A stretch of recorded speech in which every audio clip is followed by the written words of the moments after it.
মাইকের সামনে কথা বলার অভিজ্ঞতা আমার নাই। এখানে তো অনেকেই অনেক আলোচনা করতেছেন।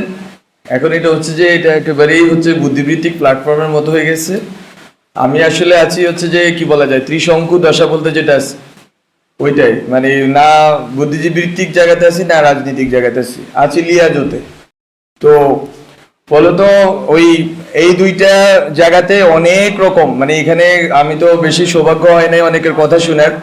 যেসব কথা শুনতেছি ওই মাঠের ভিতরের পরিস্থিতি, গভর্নমেন্টের ভিতরে পরিস্থিতি, পলিটিক্যাল সার্কেলের ভিতরে পরিস্থিতি এবং আরো অনেক জায়গাতে 3-4টা জায়গাতে পরিস্থিতি, কোনোটার সাথে কোনো মিল নেই।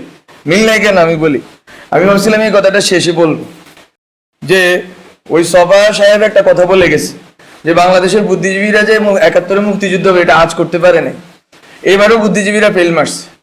তো আমি বলবো যে এই ক্ষেত্রে খুব গুরুত্বপূর্ণ যে এইটাকে বুঝা, আসলে সময়ের সন্তান বলতে একটা আইডিয়া আছে, সময়টাকে বুঝা এটা হচ্ছে আমাদের জন্য গুরুত্বপূর্ণ যে আমরা সময়ের ভিতরে কিভাবে সক্রিয় হব এবং আমরা কিভাবে সময়টাকে ধরবো। আমি যদি বলি যে আমাদের এখানে যে সার্কেলটা বেসিক্যালি এটা আমাদের একার কৃতিত্ব না অবশ্যই, কিন্তু যেই গাঠনিক শক্তি ছিল ওই গাঠনিক শক্তির ভিতরে সবচেয়ে গুরুত্বপূর্ণ জিনিস ছিল যে বাবাদর্শিক বোঝাপড়া। এখন ধরেন না আপনার, আমরা বলতেছি একটা পোস্ট ইডিওলজিক্যাল সিচুয়েশনে আছি, আমাদের কোনো ওইভাবে আমরা একটা তুহিন এখানে বলে গেল যে নির্দলীয় বলতে কি বোঝাচ্ছে, বাট অথবা এটাই নতুন কিনা রাজনীতি কিনা নতুন ভাবে, বা আরো অনেকে অনেক কিছু বলছে। বাট মূলত হচ্ছে যে আমাদেরকে লড়তে হয়েছে কিসের বিরুদ্ধে এটা আসলে আমাদের বুঝতে হবে প্রথমত।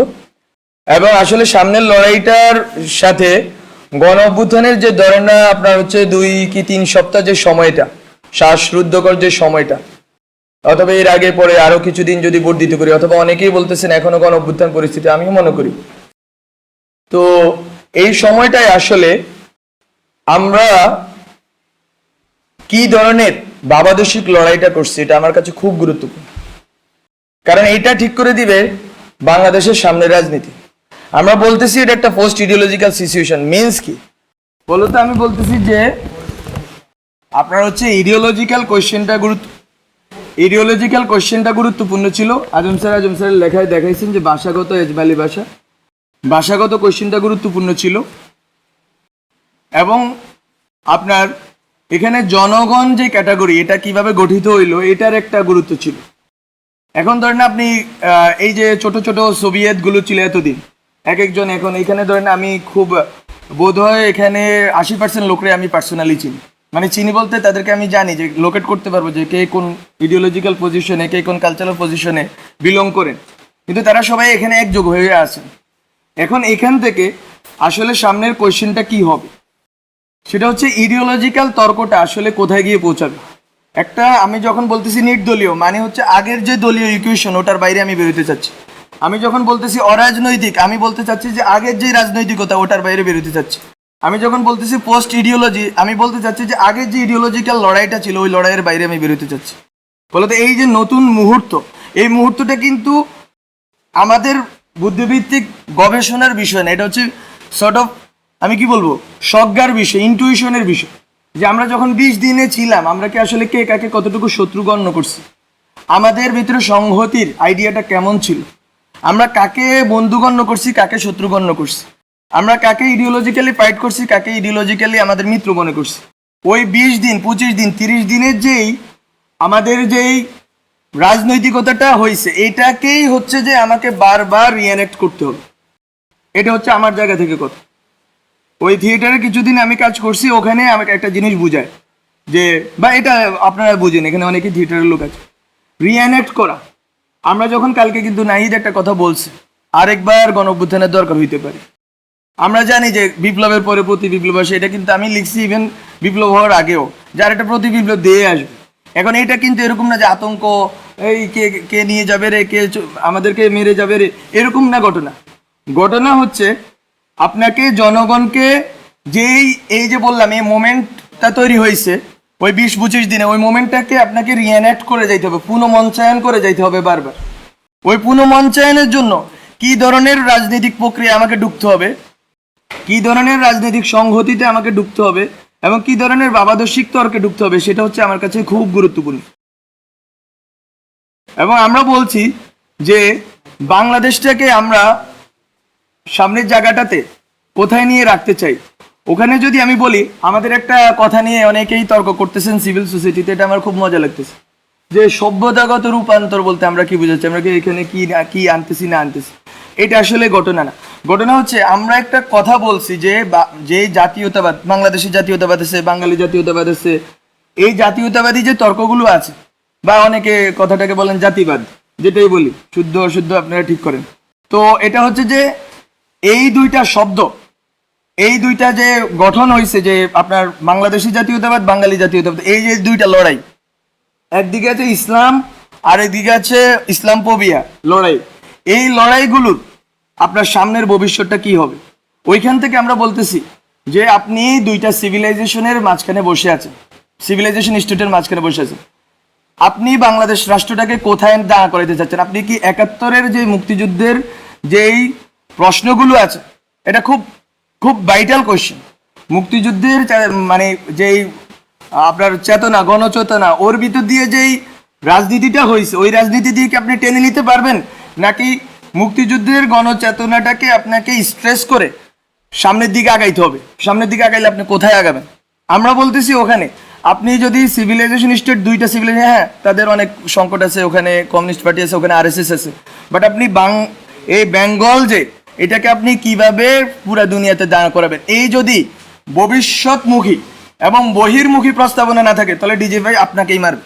ডিজে ভাইয়ের কাজ না আপনার, এখানে বললে আবার শুনে ফেলবে ওরা, তো ডিজে ভাইয়ের কাজ না যে আপনাকে গুলি করা।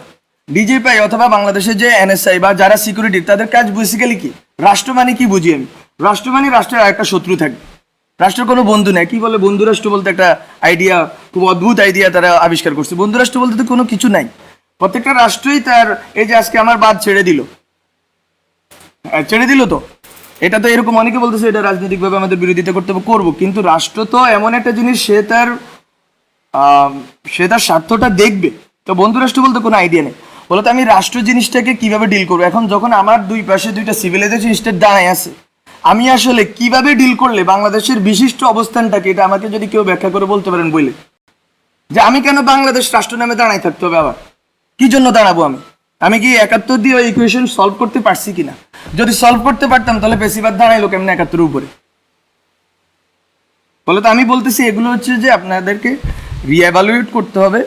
এবং এটা সভ্যতা বলতে কোনো ইসলাম, হিন্দু এইসব জিনিস আমি বলতেছি না। এটা হচ্ছে আপনারা যদি বেঙ্গল বেসিন, আমরা বেসিনে বসে আছি, বেসিনে আমাদের ল্যান্ডটা, আমাদের দেশটা বেসিন ল্যান্ড, এটা হচ্ছে একটা ধরনের সিভিলাইজেশনাল কনফ্লুয়েন্স ঘটছে এখানে, সব ধরনের সিভিলাইজেশন এখানে এসে মিলিত হয়েছে। এইটা কতটুকু শক্তির জায়গা?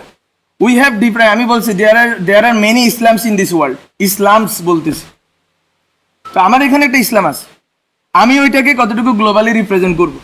This is the question of, this is really the question of national integrity and security.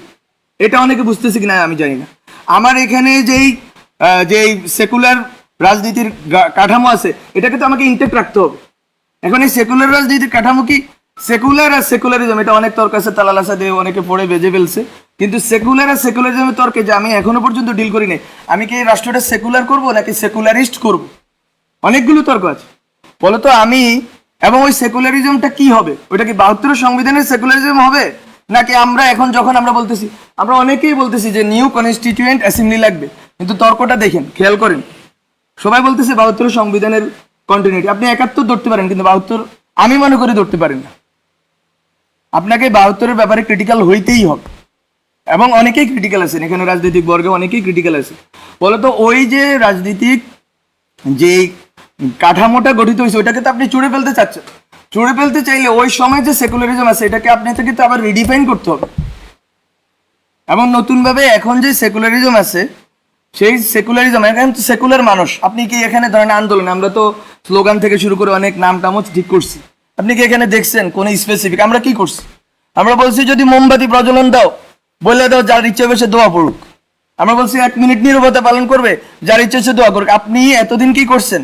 আপনি ঢাকা শহরে বসে পুরো বাংলাদেশের মানুষকে আলাদা করে ফেলছেন। এই আন্দোলনে অনেকেই অনেক ব্যাখ্যা করবেন, উই নো হোয়াট হ্যাপেন্ড। এই আন্দোলনে বাংলাদেশের মানুষ একটা গ্রামের হুজুর কেন অ্যাকোমোডেট ফিল করছে? হাসিনার বিরুদ্ধে না, বিকজ অফ দ্য ল্যাঙ্গুয়েজ। এটারই বলে সেকুলার ল্যাঙ্গুয়েজ। এতদিন সেকুলার বলতে আপনারা যেটা বলছেন ওটারে হচ্ছে যে একটা মধ্যবিত্তের একটা বাবল, আর হচ্ছে আওয়ামী লীগের একটা কাঠামো।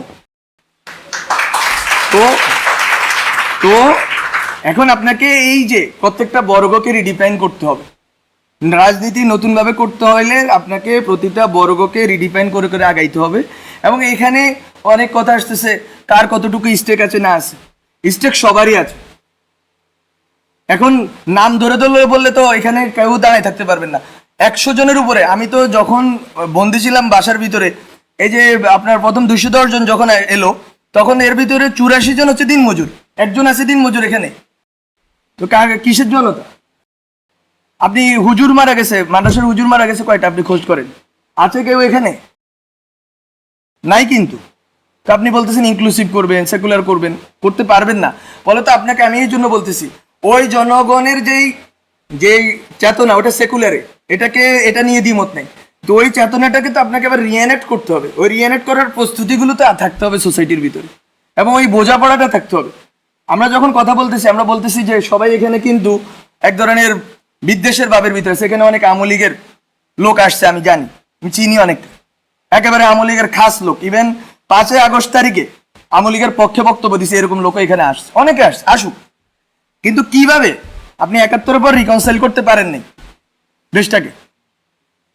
আপনি 71-এর পর দেশটাকে রিকনসাইল করতে পারেন নাই দেখে সেই যে পাক আছে, লুপ হোলস গুলো আছে, ওইটা বেয়ে বেয়ে ফেসিবাদ দাঁড়ায় গেছে।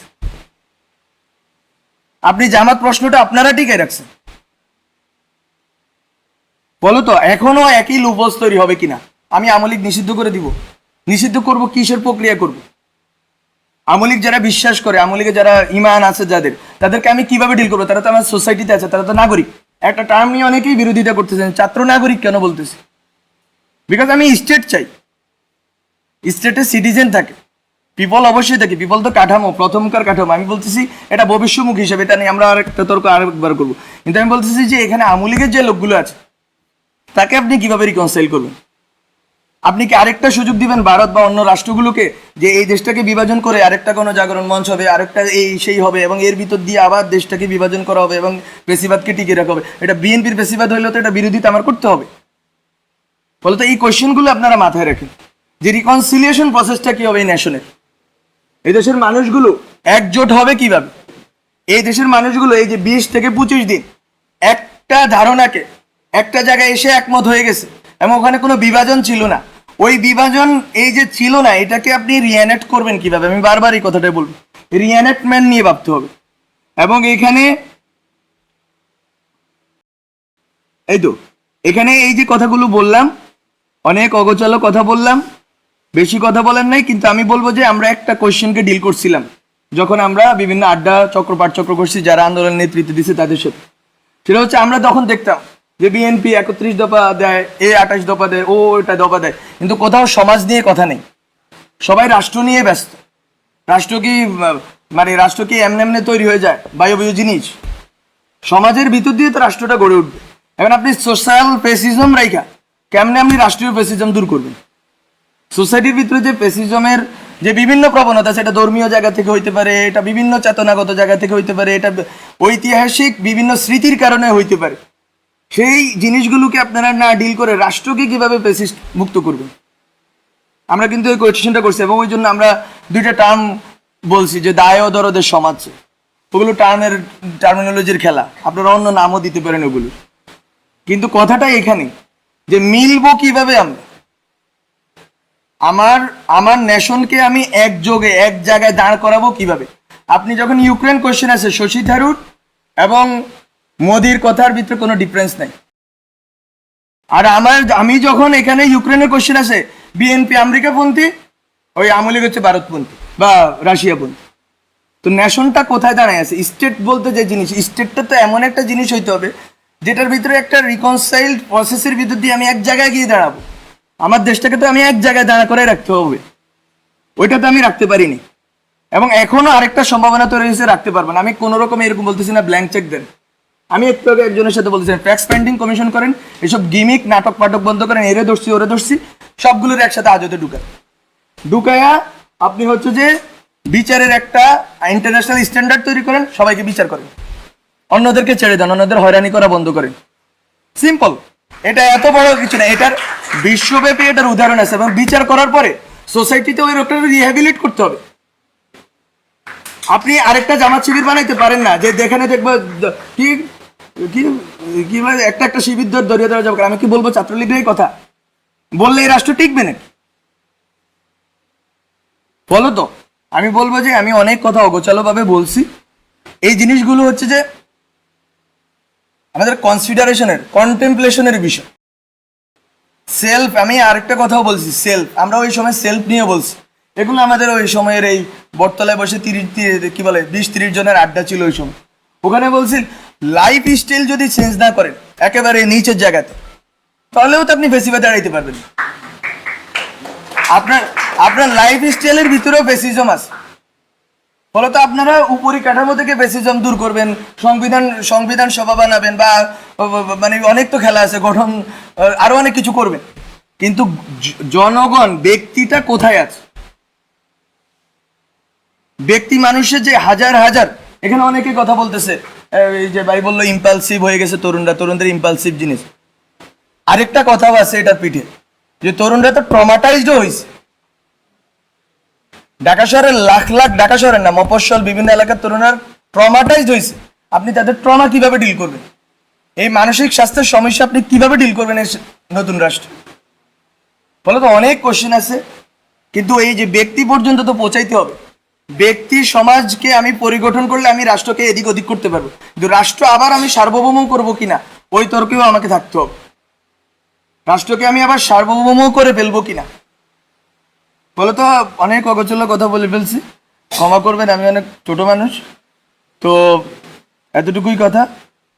আপনাদের সাথে আরো কথা হবে, কিন্তু আমি বলে রাখলাম যে আন্দোলনের ভিতর, গভর্নমেন্টের ভিতর এবং সামাজিক বা রাজনৈতিক পরিসরের ভিতর অনেকগুলো তর্ক আছে যেটা আসলে খাপ খায় না। এই খাপ খাওয়ার জায়গাটা তৈরি করতে হবে যাতে আমরা সেম পেজে থাকি, এবং বাংলাদেশ রাষ্ট্র নিয়ে আমাদের যে স্বপ্নটা আছে, স্বপ্নটা একটু বড় করে দেখতে হবে। এইটা যে এতদিন, আমি শুধু একটা কথা বলে শেষ করি, কেন আমরা সভ্যতা রাষ্ট্রের কথা বলতেছি। যতদিন আপনি বাংলাদেশ রাষ্ট্রের ভিতরে থাকবেন, ডিজেপি এনএসআই আপনাকেই মারবে। আর যদি আপনি মনে করেন বাংলাদেশ রাষ্ট্রকে আপনি গ্লোবালে দাঁড় করাবেন, তাহলে ভিন্ন ঘটনা ঘটবে। এটা সিম্পল স্ট্র্যাটেজিক্যাল কথা। মানে আপনার আমার ঠিক করার কথা, আমি বাংলাদেশ রাষ্ট্রকে কোথায় দেখতে চাই। ঠিক আছে।